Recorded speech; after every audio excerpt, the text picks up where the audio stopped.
¿Qué tal? ¿Cómo están?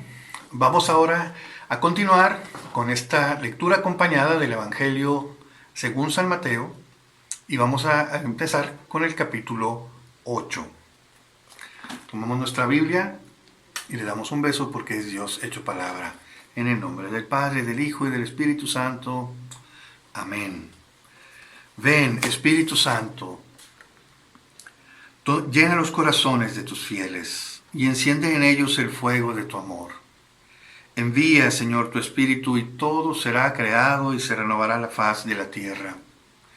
Oh Dios, que has iluminado los corazones de tus hijos con la luz del Espíritu Santo, haznos dóciles a sus inspiraciones para que gustemos siempre el bien y gocemos de sus divinos consuelos por Jesucristo nuestro Señor. Amén.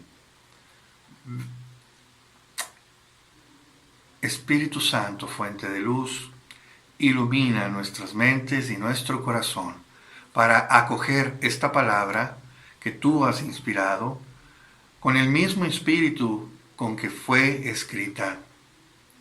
Que podamos nosotros en nuestro corazón escucharte a ti, Maestro de oración, Maestro de vida eterna.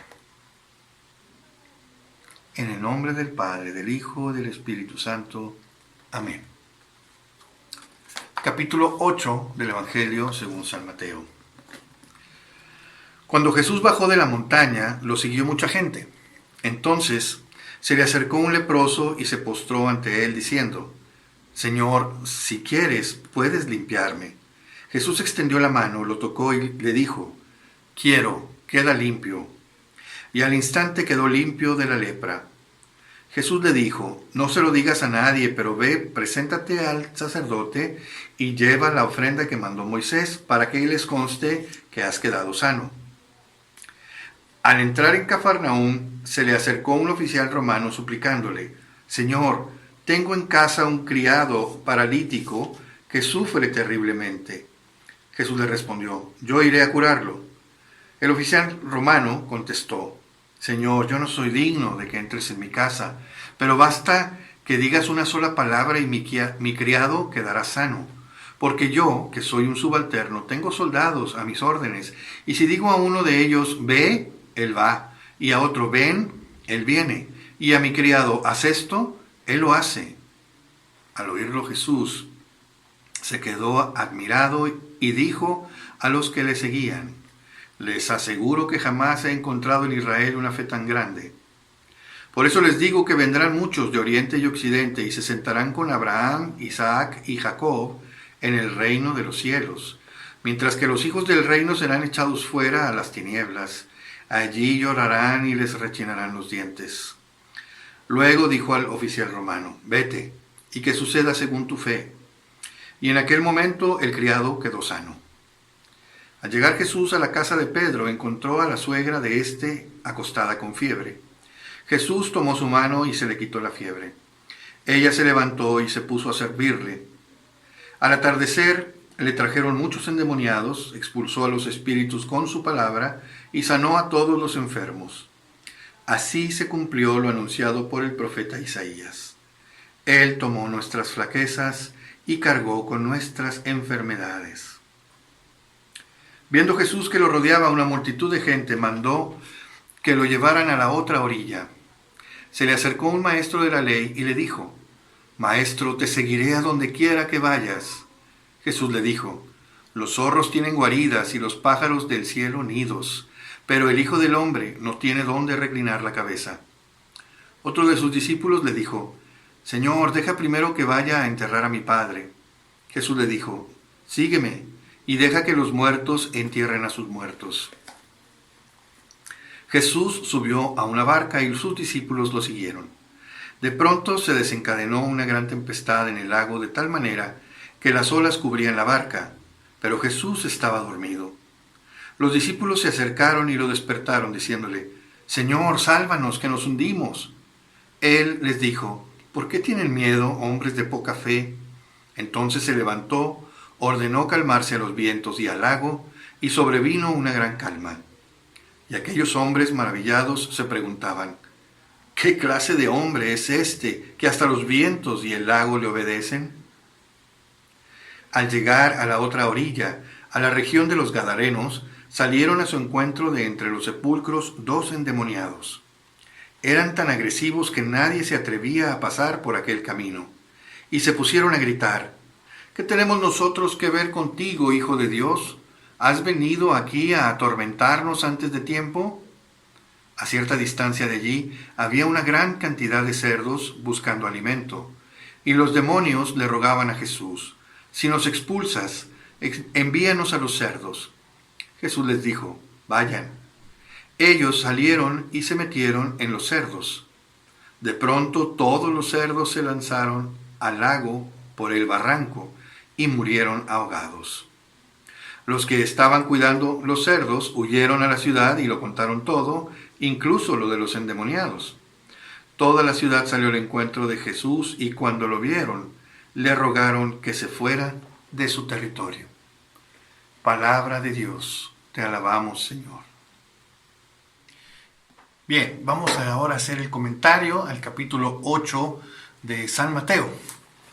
Este capítulo 8 es un capítulo pequeño, es un capítulo más corto que los anteriores, que es la parte, digamos, la sección narrativa que va a acompañar la zona, los capítulos del discurso del Sermón de la Montaña, que fueron del 5 al 7. Vemos entonces que en este capítulo 8, Jesús, cuando baja de la montaña, se acerca a un leproso. Vamos a ver momentos diferentes aquí en los que Jesús pone en práctica aquello que ha predicado. Prácticamente esta es la dinámica que vemos en Mateo. La sección de lo que es el discurso de Jesús es una enseñanza, y después en la sección narrativa Jesús pondrá en acción aquello que ha enseñado y va a dar ejemplo con su vida, con sus actos, de lo que es su enseñanza, el Evangelio, el reino de Dios. Entonces vemos que dice aquí: se le acercó un leproso y se postró ante él, diciendo: Señor, si quieres puedes limpiarme. Jesús extendió la mano, lo tocó y le dijo: quiero, queda limpio. Una persona que puede leer esto a cierta velocidad y de manera distraída no se percata de que Jesucristo se está acercando a un leproso. Y bueno, ¿y quiénes eran los leprosos? Bueno, según la ley y los profetas, según la ley de Moisés, los leprosos eran gente impura, a la que no se podía tocar y que debían vivir marginados de la ciudad, marginados del campamento, marginados del pueblo. Y entonces dice aquí que se le acercó un leproso. Los leprosos, cuando se acercaban, tenían que avisar: soy leproso, estoy impuro, etcétera, ¿verdad? Y entonces la gente pues les sacaba la vuelta, mantenían su distancia, su sana distancia, diríamos ahora, ¿no? Bueno, pues así Jesús rompe con esto, porque para él la ley es, primero que nada, ama a Dios por sobre todas las cosas y a tu prójimo como a ti mismo. Y entonces Jesús va a poner por encima de de estas prescripciones de pureza, ¿verdad? Una pureza exterior, ciertamente, va a poner el corazón de la ley, lo va a poner por obra. Primero está la salvación de la persona, la salvación del hombre, de la mujer, del individuo que es hijo de Dios, que es amado por Dios, y a quien Jesús viene, como ya dijo, viene a salvar. Entonces Jesús se acerca al leproso, y no solamente se acerca, sino que lo toca. Y entonces vemos aquí que Jesús da totalmente un giro, ¿verdad?, a lo que es la ley de Moisés, y él aquí pone por obra lo que ha dicho. Él se acerca a su prójimo y lo ama, lo sana. Quiero, queda limpio.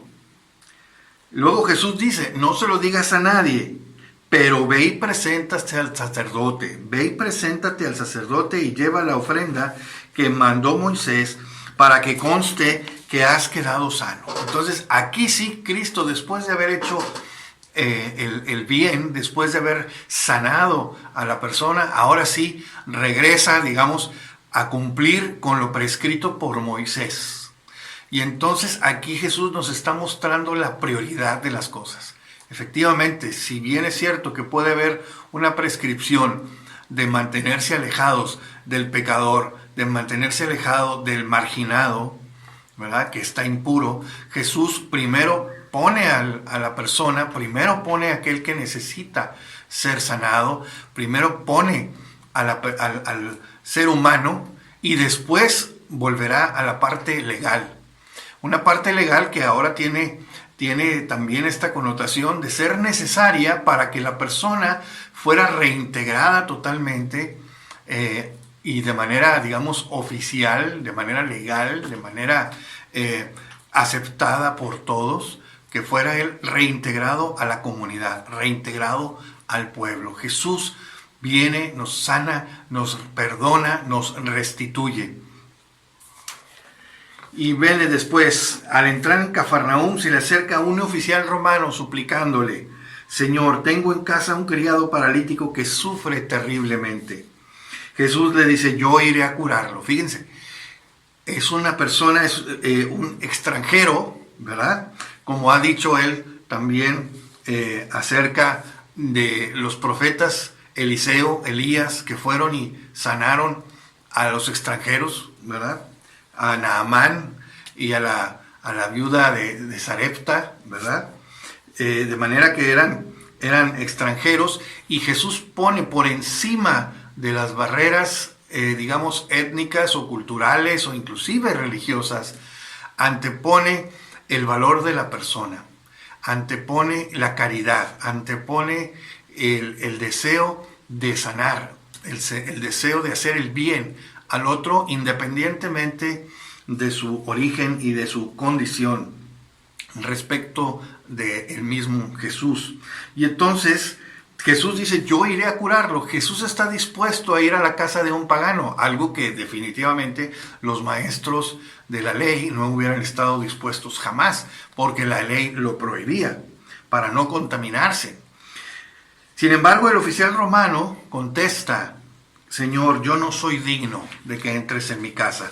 Esta respuesta que quedó eternizada, quedó para siempre en la liturgia, ¿verdad? Que la decimos nosotros en la liturgia, en el momento cuando se alza el cuerpo de Cristo y dice: aquí está el Cordero de Dios que quita el pecado del mundo, dichosos los invitados a la cena del Señor. Y todos mostramos aquí nuestra indignidad para recibirlo, pero ciertamente confiamos en su palabra. Una palabra tuya bastará para sanarme. Pues bien, aquí también el oficial romano dice: yo no soy digno de que entres en mi casa, basta una sola palabra que digas tú y sanará mi criado. ¿Y cuál es la respuesta de Jesús? Dice: les aseguro que jamás he encontrado en Israel una fe tan grande. Palabras duras para los oyentes de Jesús, para los israelitas, para los judíos que estaban escuchando a Jesús. Pues les está diciendo: ahora resulta que un extranjero tiene más fe que los hijos de Israel. Tiene más fe que los que deberían haber abierto sus puertas para recibir al Mesías. Les aseguro que jamás he encontrado en Israel una fe tan grande. Y luego viene la sentencia: por eso les digo que vendrán muchos de oriente y occidente y se sentarán con Abraham, Isaac y Jacob en el reino de los cielos, mientras que los hijos del reino serán echados fuera a las tinieblas. Allí llorarán y les rechinarán los dientes.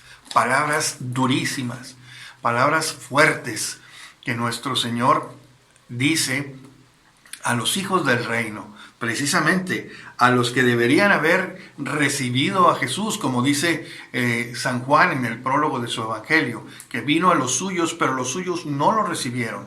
Pero a todos los que lo recibieron les dio capacidad de poder llegar a ser hijos de Dios. El nuevo Israel es precisamente esta población, este resto de las naciones paganas, ciertamente, pero que abrieron su corazón a la predicación de Jesús, al mensaje del Evangelio, a la buena nueva, a el mensaje de amor, de misericordia del Padre, que es realizado por el Hijo. Y entonces dice esto: vendrán de oriente y occidente. Ahí estamos tú y yo, que no somos judíos de nacimiento. Aquí estamos tú y yo, que hemos recibido la palabra de Dios, que la aceptamos, que queremos vivirla, que queremos comprenderla, que queremos sumergirnos en ella, que queremos adentrarnos en sus misterios para verdaderamente vivir con una fe firme, pero sobre todo honesta y de corazón, las palabras que el Señor nos ha traído y nos ha enseñado. Y entonces luego le dice al oficial romano: vete y que suceda según tu fe. Y en aquel momento el criado quedó sano. Pero lo importante es este mensaje del versículo 11. Por eso les digo que vendrán muchos de oriente y occidente, y se sentarán con Abraham, con Isaac y Jacob en el reino de los cielos. ¿Qué está diciendo aquí Jesús? Que el reino de Dios ha sido abierto, será abierto a un pueblo que no es judío, a todo el resto de las naciones, y ahí se cumplirá aquella bendición que Dios le diera a Abraham: en ti serán bendecidas todas las naciones. Abraham se convierte en el padre verdaderamente de un gran pueblo, de que son todos los que escuchan la palabra de Dios y la ponen en práctica. Eso es el mensaje que aquí da Jesús en esta pequeña porción del versículo 11, tremendo, lapidario para aquellos judíos que lo escucharon. Pero para nosotros es un mensaje de esperanza y de gozo. Al llegar Jesús a la casa de Pedro, encontró a la suegra de éste acostada con fiebre. Jesús tomó su mano y se le quitó la fiebre. Nuevamente Jesús llega y toca al enfermo, y en esta ocasión el enfermo es una mujer. Una mujer que para el judío era, digamos, de segunda clase, ¿verdad? Era una posesión del marido, o en este caso del yerno, de quien se ocupara de ella, de quien tuviera esa responsabilidad. Pero definitivamente nos está diciendo aquí que Jesús se acerca al enfermo de fiebre, en este caso la suegra de Pedro, la toma de la mano. Jesús nuevamente va y rompe a esas barreras de impureza, ¿verdad? De impureza ritual que acusaba en la ley de Moisés, esos 613 preceptos que eran muy minuciosos en definir quién era puro, quién era impuro, a quién se le podía tocar, a quién no, quién podía estar cerca del pueblo y quién no. Jesús llega, toca inmediatamente a la suegra de Pedro y la incorpora nuevamente a la convivencia con el grupo de familiar, ¿verdad? Pero también de los discípulos. Y la respuesta de ella inmediatamente es ponerse de pie y comenzar a servirles. Es decir, cuando somos restituidos por el amor de Dios, la respuesta es el amor. Así el amor de Dios viene y nos toca, y nosotros también, ¿verdad?, reflejamos ese amor de Dios. Sin embargo, hay quienes aún recibiendo, como decíamos, ¿verdad?, de que Dios se queja en el Antiguo Testamento, que habían visto mis obras, me rechazaron. Aún así hay gente que, siendo tocados por el amor de Dios, como los fariseos, que en evidencia les quedaba claro que Jesús hacía los portentos porque venía de parte de Dios, como veremos que Nicodemo, miembro del Sanedrín, se lo hace saber en el Evangelio de San Juan. Aun que ellos estaban viendo esto, ellos lo rechazan y lo critican. Y dice aquí, sanó a todos los enfermos, expulsó a los espíritus con su palabra. La palabra de Dios, que tiene poder, que es capaz de... y eso es lo que quiere mostrar aquí precisamente, el poder que tiene la palabra para sanar, para expulsar al mal, para controlar, vamos a ver un poquito más adelante, para controlar los elementos de la creación, ¿verdad? Y dice aquí, se cumplió lo anunciado por el profeta Isaías. en Isaías 53:4, que dice: Él tomó nuestras flaquezas y cargó con nuestras enfermedades. Después viene otro, si se fijan, son episodios concretos, pequeños, pero que están reforzando aquello que Jesús enseñó o dijo en su discurso del Sermón de la Montaña. Va a decir después: pidió Jesús que lo llevaran a la otra orilla, y se acercó un maestro de la ley. Aquí viene un judío, aquí sí viene un hijo del reino, como diríamos, ¿no? A la manera como Jesús lo dijo recién. Y le dijo: Maestro, te seguiré a donde quiera que vayas. Y aquí también viene una bienaventuranza, porque Jesús dice: los zorros tienen guaridas y los pájaros del cielo nidos, pero el Hijo del Hombre no tiene dónde reclinar la cabeza. Y esto nos recuerda esa bienaventuranza: bienaventurados los pobres, ¿verdad? Bienaventurados los pobres, porque de ellos es el reino de los cielos. Efectivamente, Jesús está diciéndole al maestro de la ley: tú quieres seguirme porque ves la sabiduría, porque ves el poder, porque ves efectivamente que se cumplen las escrituras, pero yo te digo, para entrar al reino hay que ser humildes, hay que hacerse pequeño, hay que hacerse pobre. Y en esta pobreza estamos hablando no tanto de la ausencia de recursos materiales, sino más bien de una disposición del corazón, que es confiarse totalmente a la providencia de Dios. Por eso dice: los zorros tienen guaridas y los pájaros del cielo nidos, pero el Hijo del Hombre no tiene dónde reclinar la cabeza. Y otro de sus discípulos le dijo: Señor, deja primero que vaya a enterrar a mi Padre. Es cuando Jesús invita, o nos sentimos tocados por la invitación del Señor, pero le ponemos trabas, le ponemos otras prioridades primero. Primero déjame ir a enterrar a mi Padre. Y Jesús dice: sígueme y deja que los muertos entierren a sus muertos. Una frase muy enigmática aquí, pero sobre todo lo que hay que rescatar es que Jesús le está pidiendo: tú sígueme, pon en primer lugar, pon en tu prioridad número 1 el seguimiento del Mesías, el seguimiento del Salvador.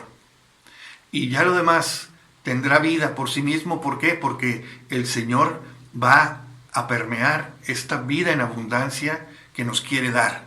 Pero si nosotros no lo ponemos a Él primero, como dirá más adelante, no somos dignos. Estamos nosotros rechazando la gracia de Dios, el regalo del Altísimo, la invitación del Padre a dejarnos amar. Jesús subió a una barca y sus discípulos lo siguieron. De pronto se desencadenó una gran tempestad en el lago, de tal manera que las olas cubrían la barca. Es la tempestad calmada. Y aquí nuevamente, en este pequeño episodio, nuevamente se levanta Jesús, ordenó calmarse a los vientos y al lago, y sobrevino una gran calma. Aquellos hombres maravillados se preguntaban: ¿qué clase de hombre es este que hasta los vientos y el lago le obedecen? El viento y el mar, grandes fuerzas de la naturaleza que tienen también esta connotación: el viento y los espíritus, el famoso ruaj. Este ruaj en hebreo, que significa viento, pero que también significa espíritus. Está diciendo Mateo que Jesús tiene poder sobre los elementos, pero también sobre los espíritus. Y tiene también el poder sobre el mar. El mar, que en ciertas connotaciones del Antiguo Testamento quería decir el pasar o el estar sometido al peligro, al mal, ¿no? A los riesgos. Y Jesús doma, Jesús es Señor también de los elementos del mar y va por encima del mar. Esta connotación tiene también el hecho de que Jesús camine sobre el mar, camine sobre las aguas. Él es Señor de toda la creación. Él es Señor de todas las situaciones que nos puedan suceder.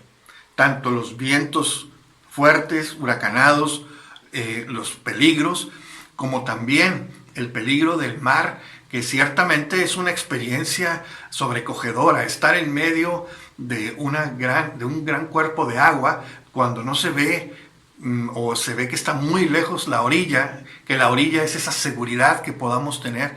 Y dice aquí, Jesús está por encima de todos esos riesgos. Por eso Jesús les dice, ¿por qué tienen miedo, hombres de poca fe? En el versículo 26, ¿verdad? ¿Por qué tienen miedo? Si Jesús está con nosotros, si hemos visto que su palabra tiene poder, ¿por qué vamos a dudar? Como dice el Salmo, ¿verdad? Si el Señor es mi luz y mi salvación, si el Señor es mi luz y mi salvación, ¿a quién temeré? ¿Quién me hará temblar?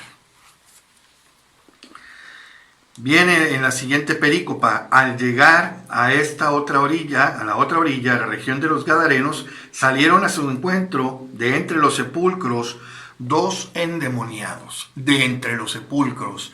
Jesús tiene poder también sobre la muerte, el reino de la muerte, donde estaban los sepulcros, donde estaban los muertos. Y de ahí salen 2 espíritus impuros que vienen al encuentro de Jesús. Y estos lo identifican. ¿Qué quieres? ¿Qué tenemos nosotros que ver contigo, Hijo de Dios? ¿Has venido aquí a atormentarnos antes de tiempo? Está diciendo aquí Mateo que Jesús tiene poder y tiene jurisdicción sobre los espíritus impuros a los que habrá de juzgar, como lo dirá él mismo allá en el capítulo 24-25 de este evangelio. Y a cierta distancia de allí había una gran cantidad de cerdos buscando alimento. Los cerdos, los animales impuros, estaban en una zona que eran personas, digamos, que estaban fuera del territorio de Israel propiamente.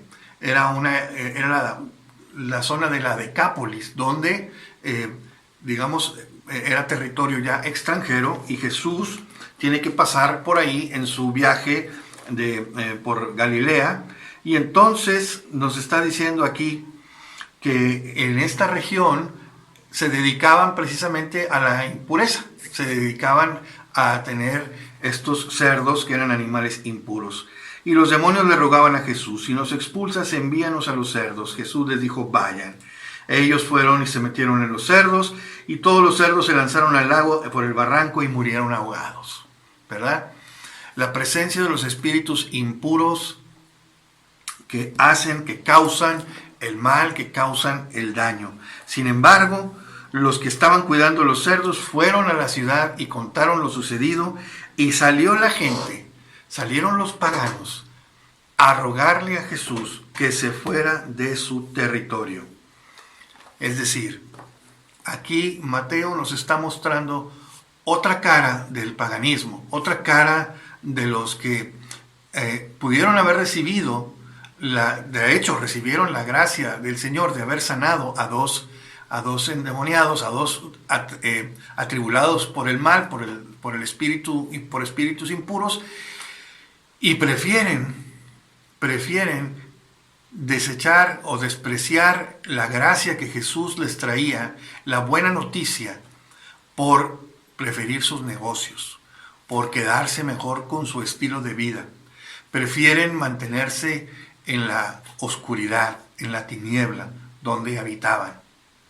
Entonces, efectivamente, aunque poco antes acaba de decir Jesús que el reino les sería quitado, ¿verdad? O los hijos del reino serían rechazados porque ellos rechazan el evangelio, y sería dado a los paganos que estarían con Abraham, con Isaac y con Jacob. Ciertamente no se refiere a todas las naciones fuera de Israel, porque aún dentro, en las cercanías de Israel, hay paganos que rechazaron a Jesús, que prefirieron seguir en las tinieblas, que prefirieron seguir en su vida de pecado, y aunque estaban viendo la bondad, la misericordia que Jesús tuvo con 2 de sus coetáneos, con 2 de los miembros de su pueblo, y ellos a eso no le dan valor, prefieren ahora sí que sus sus propias ventajas, prefieren su modo de vida, prefieren su comodidad, continuar con su estilo de vida. Pues bien, esto es lo que tenemos aquí en el capítulo 8 del Evangelio de San Mateo. Ciertamente hay mucho más que se puede profundizar, ¿verdad? Pero bueno, pues más que nada por motivos de tiempo, con este comentario podemos nosotros ver cómo Jesús en el capítulo 5 al 7 hace su discurso y después en el 8 y el 9 que veremos más adelante viene esta sección narrativa donde Jesús pone por obra aquello que ha predicado. Te damos gracias, Señor, por tu bondad, por tu misericordia. Te damos gracias por este mensaje que nos has dado. Te damos gracias, Señor, porque tu Espíritu nos llena el corazón de gozo, de alegría, de ver, de escuchar, de profundizar en tu palabra. Te pedimos, Señor, las gracias que necesitamos para poder hacerlos vida y tener esa vida abundante y llevarte con el gozo de la buena noticia a los demás. Te lo pedimos por Cristo nuestro Señor. Amén. En el nombre del Padre, del Hijo y del Espíritu Santo. Amén.